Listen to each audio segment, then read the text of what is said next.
क्या बात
भारत देश एक ऐसा देश जिसे कभी कहा जाता था कि भारत देश सोने की चिड़िया है।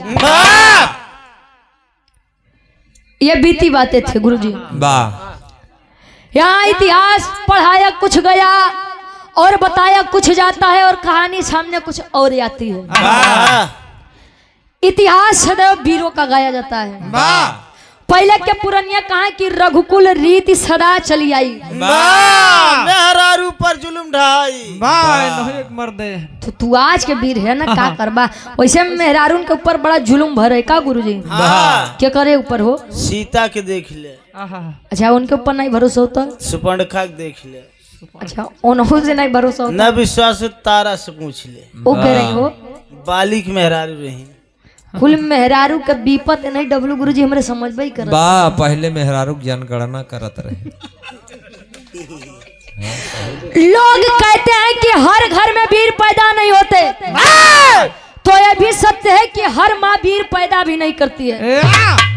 आज के समय में तो बड़ा अजीब दुविधा बा। सूरज यदुवंशी जी खाए पिए खाए भैया, हम संत आदमी क्या लेके आए हैं क्या लेके जाएंगे, हम संतन से का परी।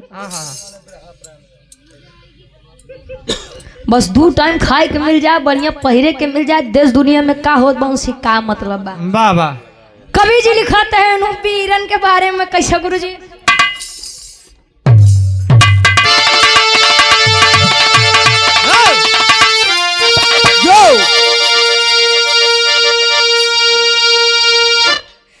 अरे तो अरे खून होता गरम जब बहादुर चले। शेर नार दिलावर न सिर को झुकाए। अरे बदला लेने बदल कर लिबाज चले। बादल यमनी विक्रोध से है गड़गड़ाए। दिल्ली सल्तनत संभाले पृथ्वीराज थे। बेटी बेला अरे जब की सयानी हुई, उदल को लेके हो ब्रह्मा चले। अरे जवानी जंग में हुई पानी हुई।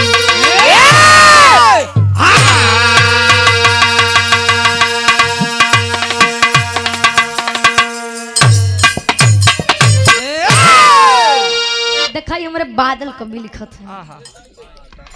इतना बढ़िया सजाए हैं गुरुजी। पहले के लोग कहा कि जकरे जवानी आवत हो गुरुजी। हाँ तो चोकरत की आवत रही। वाह करई और वाह। अच्छा जकरे आ रही वो बैठा, हाँ जकरे आ चली गए। पहले के लोग महुआ खाए, आज वाले पिया था का ना ठीक बा। हाँ अजय खा थे वो बैठा, अजय पिया थे वो देखा एक आध 2 बार सोई कितना भी आवत है। अब वही जब बिरहा बंद होई ना तो कहिए अबे का गाए तुम लोग, अबे हमें उते है। अरे देखा बात इज्जत मतलब अंगूरी पकड़ाते थे, हाथ पकड़ा थे तू लोग ना ना यमान नन्याऊ रे इज्जत से रहा कहानी के तो नहीं समझा हम तोरे नाना हरे का कुछ नहीं कही देखा इनके नाना सारे कहत रहे कि मतलब नाना के मतलब जितना नाना है कुल नाना है अपने ननियौरे रहती ना तय कहथिन कि हमारे नाना हरे कहत रहे जितना नाना रहे कहा है भैया प्रतापगढ़ वाले से झिनर भी जाकर उन्होंने बड़ा दुष्ट होती उन्होंने सारे बड़ा दुष्ट होती हाँ तो नाना सारे गलत बात बोलत ना वो जितना नाना है कुल ए भैया आला उदल इतिहास का एक ऐसा नाम पहले के समय में विवाह हो तब बिना तेगा तलवार के विवाह सफल ही नहीं हो आज के समय में तब मूड फुटवल होत बा लेकिन केवल डीजे लगे एक लाइन कवि जी गजल के भाव दे तो कोनो लइका कोनो लइकी बदे कहे कैसे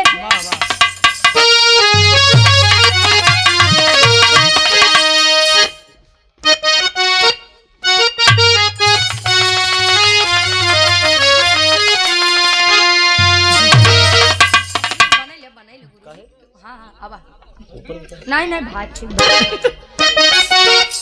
क्या बात है बा 100 रुपया दो गुरु जी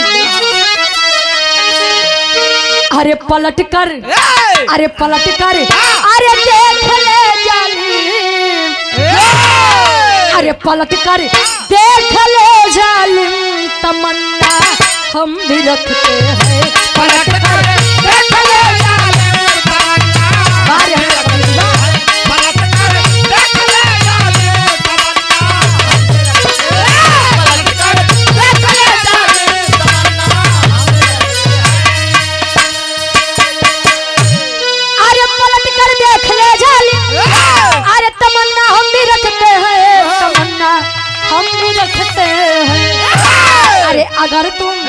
अगर तुम हुस्न रखते हो जवानी हम भी रखते हैं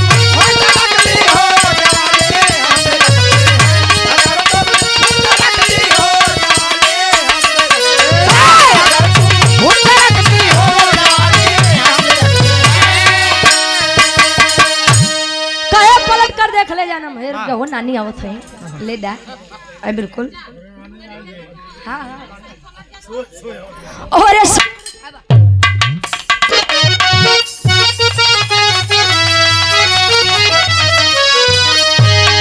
अरे आन पर जान जो दे दे आन पर जान देना है निशानी वीरों की होती आन पर जान देना है निशानी वीरों की होती आन पर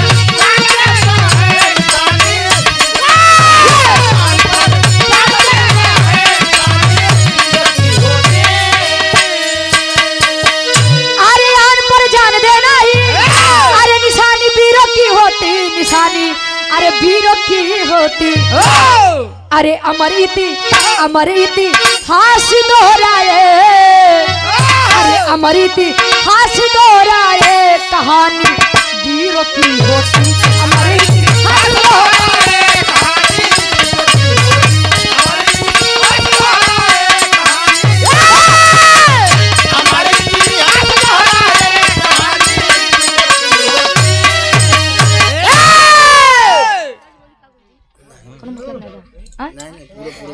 कहे आन पर जान देना ही निशानी वीरों की होती वीर सदैव सामने से वार करते हैं ना कि पीछे से वार करें पीछे जे वार करत हो गुरुजी बा बहादुर ढेर जानकार है कहानी का शुरुआत कवि लेते हैं जो हरी छन से कैसे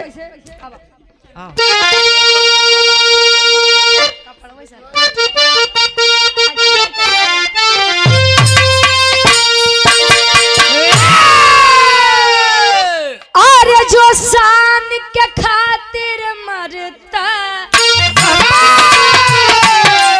अरे असली वीर वही है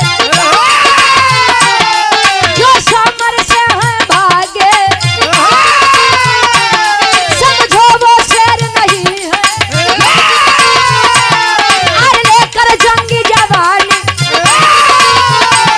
चट्टानों से भी जाए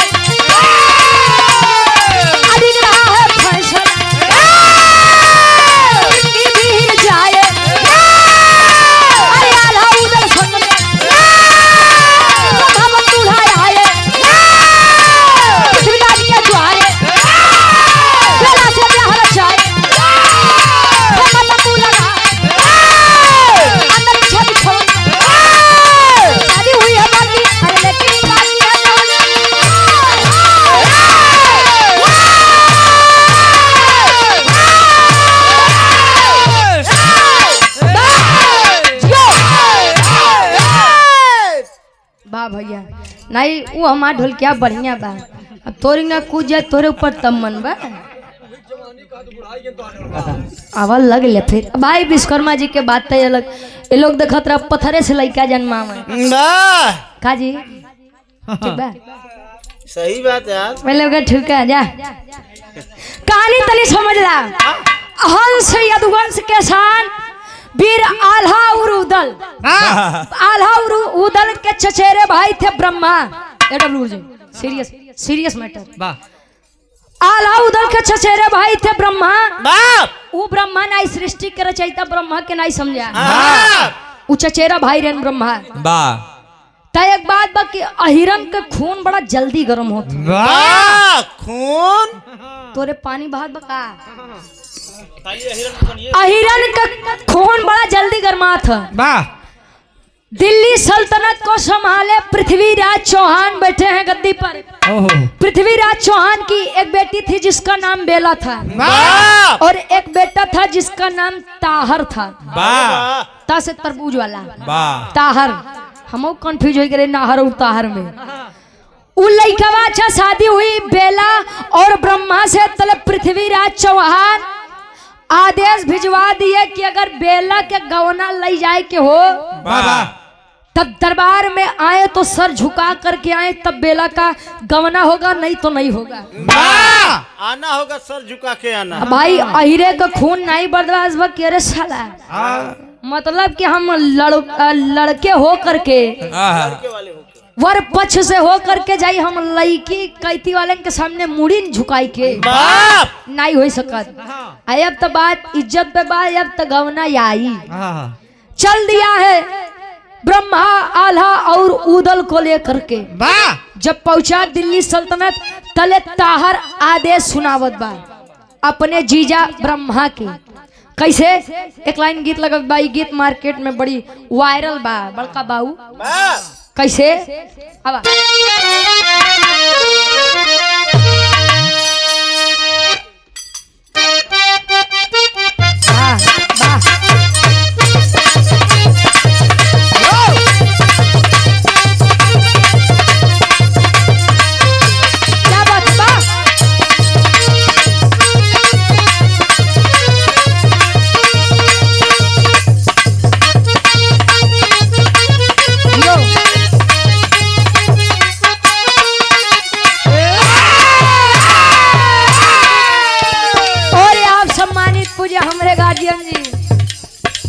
आप हमारे मामा जी रखा गनडी प्रतापगढ़ वाह एजेंसी जी हमार ननियाऊ रखा बा रखा, ये हमारे मामी घर बा।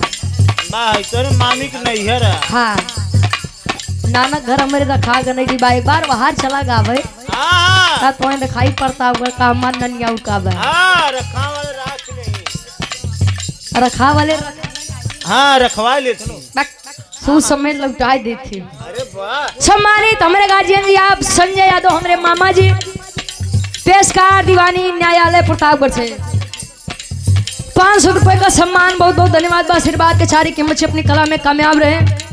वैसे हम बड़ा कम अपने रिश्तेदार के सामने गाई थी। वाह, कम। हाँ, खाली मामी के सामने गावत सिंगर। हाँ हम केवल मामी के सामने गाई, नहीं चाची के सामने गाई थी बस। अब लड़का बड़ा रंगदार है, भाई के प्रति भाई के लिए प्रेम था। चाचा पहले के समय में भय हरा होते थे। मंजीत भैया पहले के समय में भय हरा रहा है, यानी भय को हरने वाला। आज के समय में कहीं और भय कर रहा है, यानी भय को पैदा करने वाला।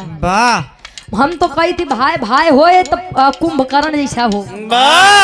जानता था कि मेरे भैया गलत है, अधर्म की राह पर चल रहे हैं, लेकिन फिर भी भाई के लिए मर मिट गया, लेकिन रास्ता नहीं परिवर्तित किया।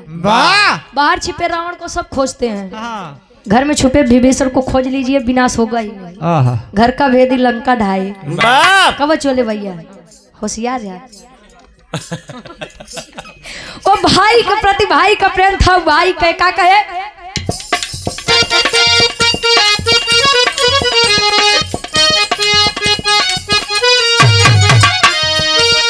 माफी भी मंगवा दे गोड़वा पगीरा भाई के, माफी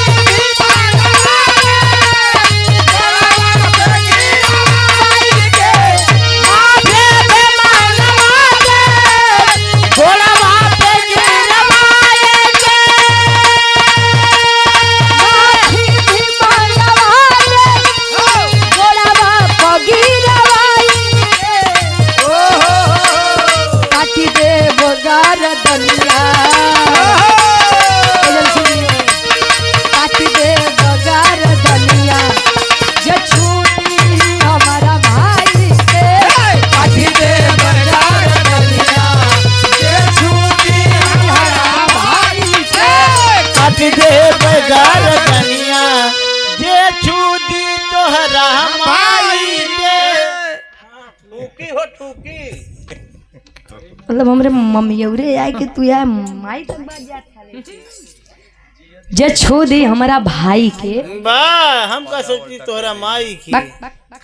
से एक बात बा, हमरे मम्मी के देवरे में सबसे लायक देवरे नहीं है। वाह जब से ये हमारे पापा टेंशन फ्री हुई है। हाँ बा एक दिन घर में छोड़ के देख। हाँ भाई, अब जे हमारे माई के देखे तले ओकर गर्दन कटिए तो बढ़िया, ये तो लक्ष्मण जी का फेल करत है। वाह ला 100 रुपया दे भाई दे दे अपने गुरु जी के, बड़ा मेहनत करत है। वाह अब का गुरु जी कवि जी लिखा तहंतर से बढ़िया फर्ज बा वाह ताहर के कैसे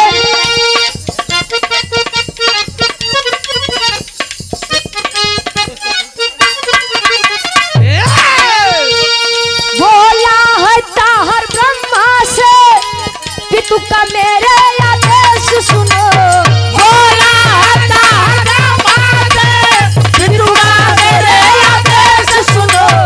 बोला है ताहर ब्रह्मा से पितु का मेरे आदेश सुनो। बोला है ताहर ब्रह्मा से पितु का मेरे आदेश सुनो। गवना न होई बेला के, गवना न होई बेला के, मेरा ये संदेश सुनो। ब्रह्मा आया ताहर यानी और ताहर आया अपने जीजा से। बा जीजा जी वाह गुरु जी अरे जी जेकरे आगे जी हाँ जेकरे पीछे जी। बा बिचवाई में जा।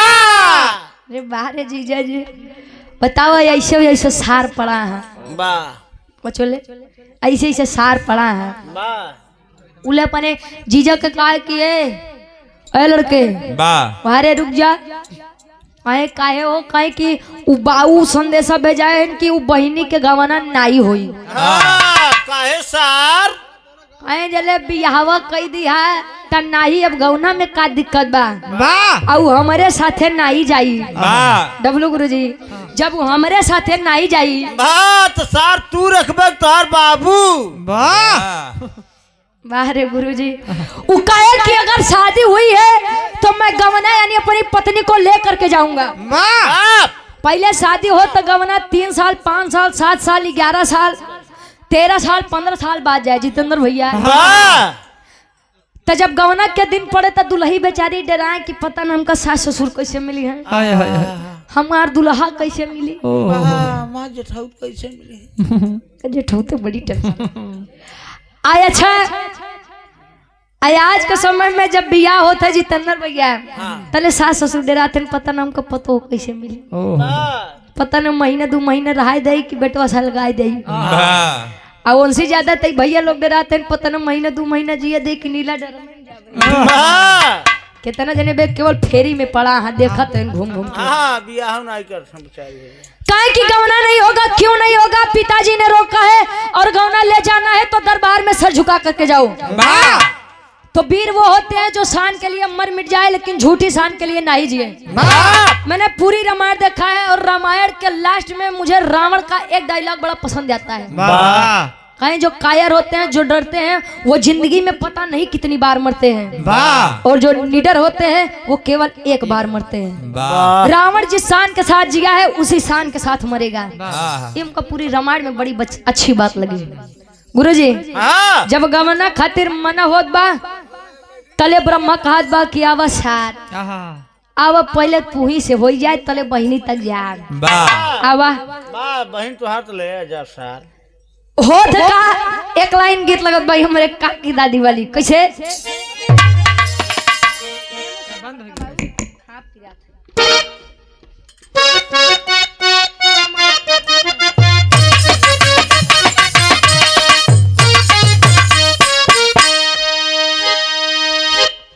कवि जी लिखते हैं जलऊ बरात सजत बा भगवान भोलेनाथ के बा मृग छाला पहने गले में सांप लटकाए, वाह गोजर बिच्छू देखता, भूत प्रेत नाचत है साथे, हाँ अंग में कुल भभूत लगाए निकलत है नंदी पर सवारी होई के। जब हिमाचल जी के नगरी पहुंचे तब माई महीना बड़ी परेशान है, वाह अरे नरदा कहाँ फंसाए। अरे नरदा अबे तो कहन कि लइकवा ऐसा बाकी दुनिया में केहू नहीं होई ऐसा। वाह आज तैता देख के लागत बा कि सही सही नहीं होई ऐसा। तले विचार करत है सब कैसे।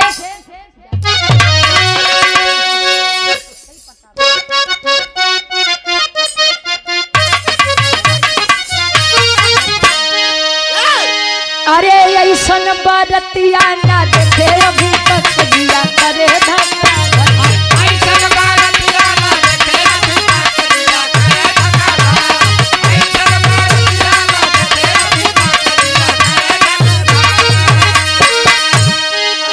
ब्रह्मा कहे सुनो मेरी बात, अरे आई जवन दुश्मन दे बायो करा के मार पीर होई अपार। आई जवान दुश्मन दे भयो करा के पीर होई अपार। आई जवान दुश्मन दे भयो करा के पीर होई अपार। कहे आई जवन वीर देबो करा के मार पीर होई अपार। वाह नहीं छोड़ो। अगर यही बात है अब तो बात अहिरे के खानदान के अहिरे के वंशज के ऊपर आए बात। वाह मर मिट जाऊंगा लेकिन पीछे नहीं हटूंगा। नहीं हटूंगा। कहे पीछे नहीं हटूंगा, क्यों नहीं हटूंगा? इसीलिए क्योंकि मुझे गवना लेकर के जाना है। अब हर बेचारी बेला भी तैयार सज धज के बैठी बा, हमार राजा आवत हुई, हमार सैया आवत हुई। हमार पोपो आवत तले आमने सामने ब्रह्मा यानी ताहर का जीजा और एक तरफ ताहर यानी ब्रह्मा का साला वाह आमने सामने पड़त है ना। तले होत का टेरी के भाव लगत बा।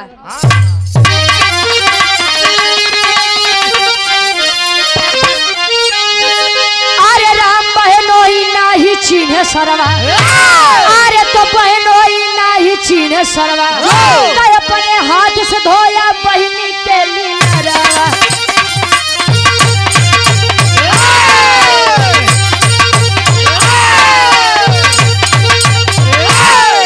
अपने हाथ से धोया बहनी के लीलरवा, बहनोई नाही चीन्हे सरवा।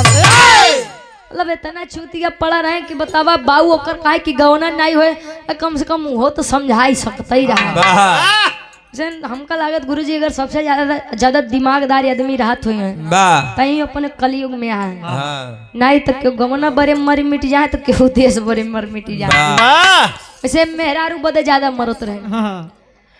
ना बहनोई साले को चीने और ना ही साला अपने जीजा को चीने। वाह धोखा हुआ है।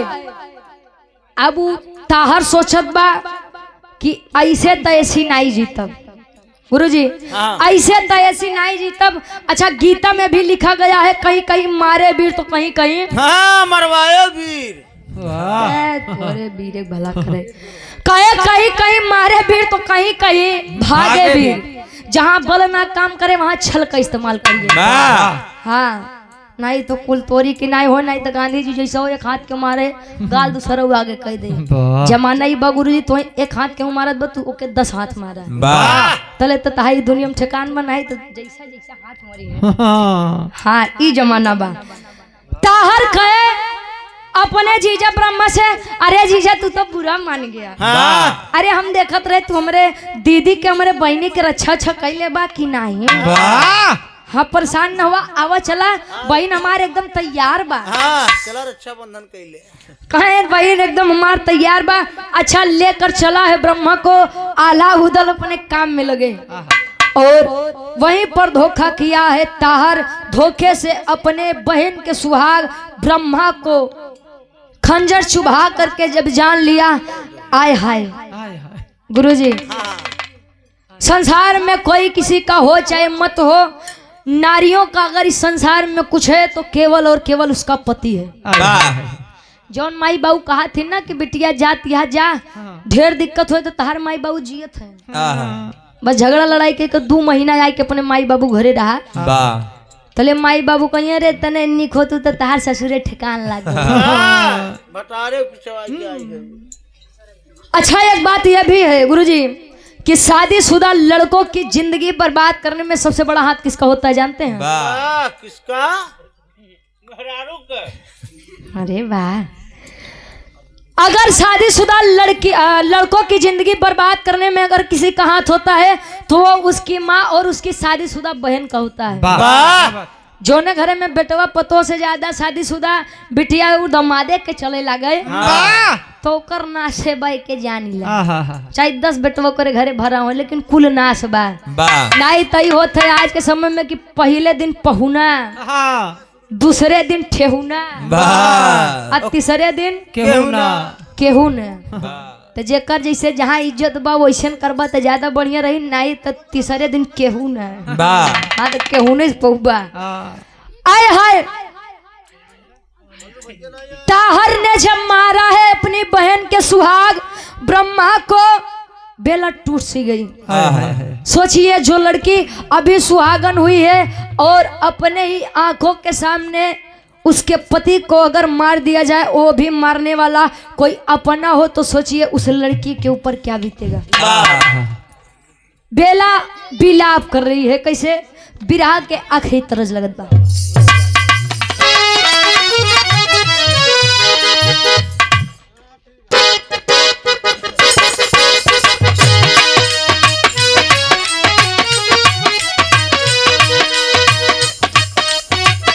क्या बात है? प्रेमी प्रेमिका के बाद बात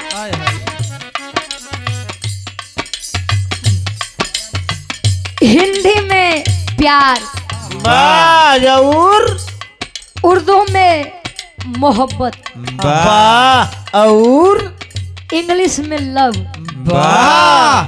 संस्कृत में स्नेह, तो गणित में जोड़।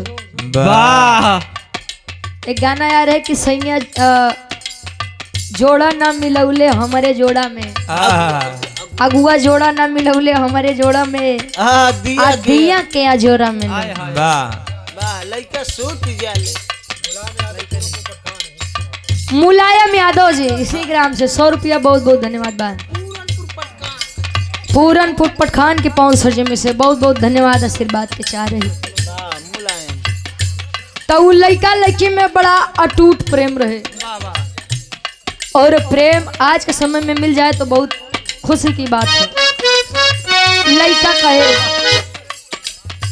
तुम्हें दिल से कैसे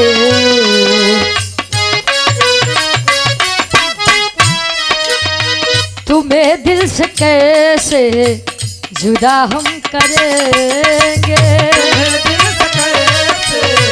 जुदा हम करेंगे, तुम्हें दिल से कैसे जुदा हम करेंगे, कि मर जाएंगे ओ क्या हम करेंगे, कि मर जाएंगे ओ क्या हम करेंगे, तुम्हें दिल से कैसे जुदा हम करेंगे, तुम्हें दिल से कैसे जुदा हम करेंगे, तुम्हें दिल से कैसे जुदा हम करेंगे, कि मर जाएंगे क्या हम करेंगे, कि मर जाएंगे ओ क्या हम करेंगे, तुम्हें दिल से कैसे जुदा हम करेंगे, तुम्हें दिल से कैसे जुदा हम करेंगे, तुम्हें दिल से कैसे जुदा हम करेंगे, कि मर जाएंगे और क्या हम करेंगे। लेकिन रो रही है वह लड़की, वह नारी बेला। और एक लड़की हो चाहे लड़का हो, जीवन में अपने पसंदीदा इंसान को खोना ये मरने के बराबर होता है। प्रेम लत ऐसा चीज बा गुरु जी, अगर प्रेम के लत लग गया तो ना उ टाइम से सोआई और ना उ टाइम से खियाई।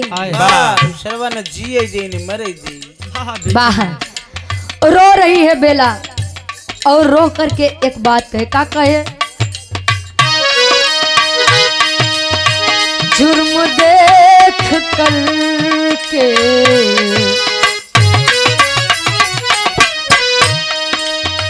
जुर्म देख कर के बहन रो रही है। जुर्म देख कर के बहन रो रही है। जुर्म देख कर के बहन रो रही है। और ये सम्मानित पूज हमारे गार्जियन जी आप पप्पू यादव जी बीडीसी साहब, फिर से हमारे गार्जियन जी के द्वारा यह 200 रुपये का सम्मान बहुत बहुत धन्यवाद। आशीर्वाद के चाह रही कहे जुर्म देख कर के बहन रो रही है। भाई की वजह से पति खो रही है। भाई की वजह से पति खो रही है। जुर्म देख कर के बहन रो रही है। जुर्म देख कर के बहन रो रही है। जुर्म देख कर के बहन रो रही है। कहे जुर्म देख करके बहन रो रही है। भाई की वजह से पति खो रही है। मुलायम यादव जी विनय के मौसिया, वाह अच्छा मुलायम के मौसिया विनय यादव। ए महाराज 51 रुपया बहुत बहुत धन्यवाद आशीर्वाद के चाह रही है। अच्छा मेरी एक बात है गुरुजी, हाँ हाँ जी अगर पति के लिए सब कुछ छोड़ना पड़े तो छोड़ दो, लेकिन सब चीज के लिए पति को मत छोड़ो। नहीं तो दुल्ही केतनो मुंह मारी वाह काम ओके ओकर पति देव दी हैं। अब मन से दू केतनो बहरे मुंह मारी काम ओकर ओकर मेहर रुए दे जो शादीशुदा घरे में लिया क्या बा। आ के केतनो सोचे कि हम ओकरे मेहरारू से बढ़ के इनके जिंदगी में मैटर करत है तो कदापि नहीं। काहे कि कौनो भी काम देखला गुरुजी केहू के मजाल बा कि प्रेमिका के लाई के ऊपर बैठा दे, नहीं बैठाई। इसीलिए रिश्ते अगर बनाना है तो ढंग से बनाइए और नहीं बनाना है तो चले जाइए, छोड़ दीजिए, कोई दिक्कत नहीं। जाइए। रो रही है बेला कि आखिर मेरे सुहाग को छीन करके आप लोगों को क्या मिला। मेरा पति आप लोगों के सामने झुका नहीं, क्या ये उसका गुनाह था? अपने मान सम्मान के लिए लड़ गया, क्या वो उसका गुनाह था? या मेरी शादी एक वीर योद्धा से हुई थी, ये उनका गुनाह था। रो रही है लेकिन बेला कमजोर नहीं हुई। उसने विचार किया कि जैसे ही अगर मेरा भाई मेरे पति को मुझसे छीना है तो वो मेरा भाई नहीं, और जिसके कहने पर मेरे पिता के कहने पर इसने मेरे पति की जान ली है तो ये मेरा पिता नहीं। आज से मेरा इन लोगों से कोई भी ताल्लुकात कोई भी संबंध नहीं है। विनय यादव जी सपा का गाना 51 रुपया ठीक बा। हाँ गाओते बा बाबू बड़ा परेशान करत था तू। अच्छा रो रही है लेकिन उसने विचार किया कि जिसने मेरे पति को मुझसे अलग किया है मैं भी उसे जीने नहीं दूंगी। विचार करे कैसे पापड़ के भाव लगत बगुर जी। हाँ हो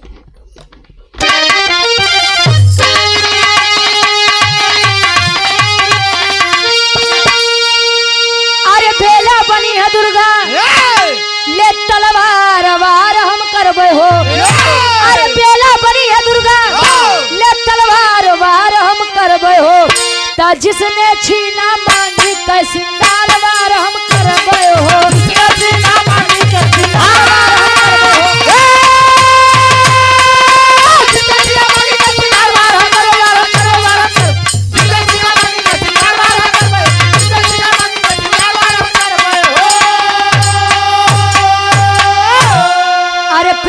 चौहान भाई ताहर को ललकारा है, पति का बदला लूंगी मैं, फर्जिया हमारा है।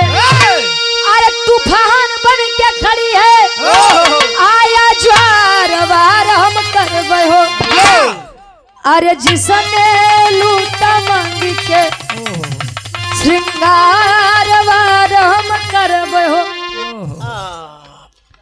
सोच रही है कि जिसने मेरे पति को मुझसे छीना है नहीं छोड़ूंगी। बाप मैं टूट भले सकती हूँ, मैं रो भले सकती हूँ, लेकिन कमजोर नहीं पड़ सकती। वाह ये होता है एक पतिव्रता नारी का फर्ज। अरे वाह, नहीं तो आज के समय में तू नहीं तो दूसर के हो, दूसर नहीं तो तीसर के हो। वाह आओ सनम जाओ सनम हो जाएंगे। एक गाना है कि दुनिया है मेरे पीछे लेकिन मैं तेरे पीछे। वाह दुनिया आगे न पीछे बा, उनके पीछे पता लग क्यों क्यों पीछे डाल।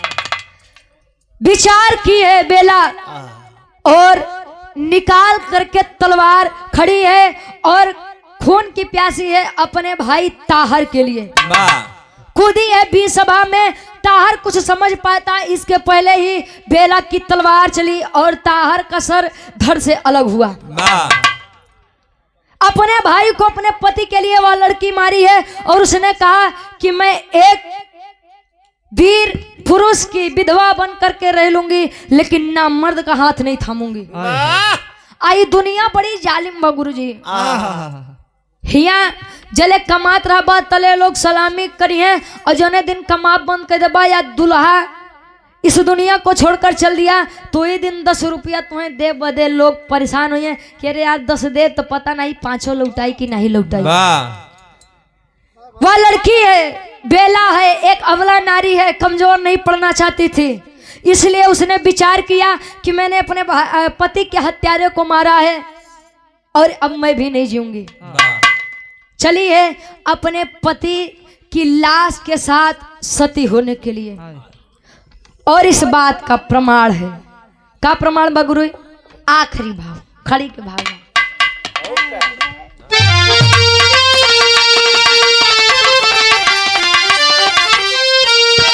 अरे पंचकोहिया रोड दिल्ली में एक नाम अमरबा।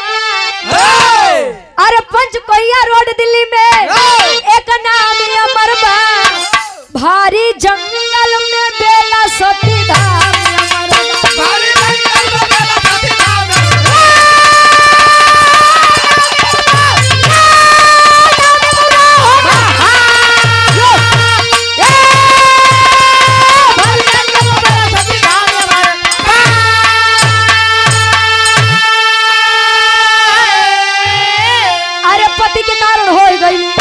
सत्य कुर्बान हो, गावे इतिहास जकर दुनिया जहान हो।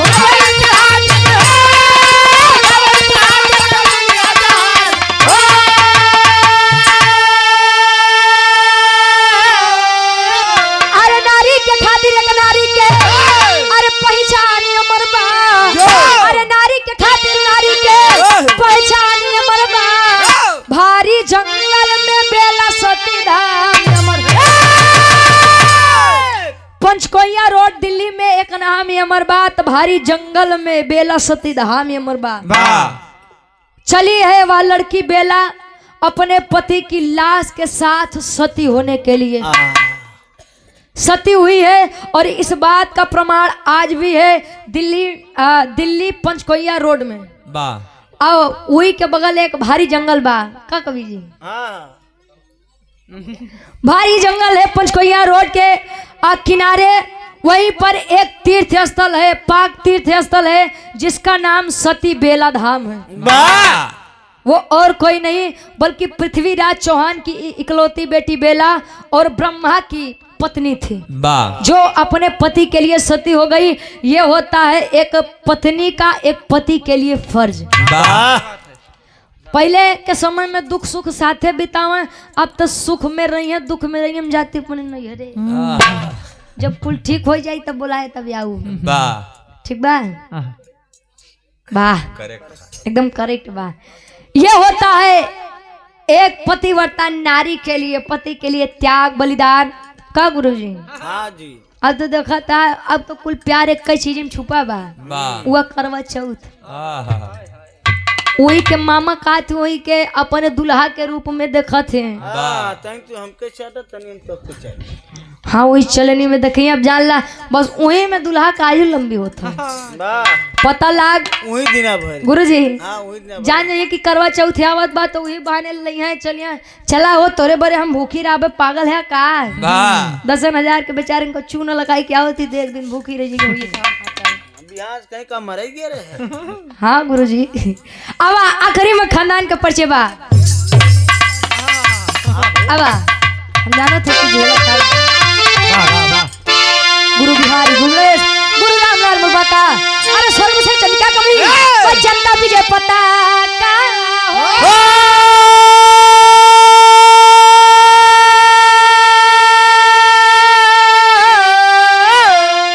अरे कौन होई ना ही चीने सरवा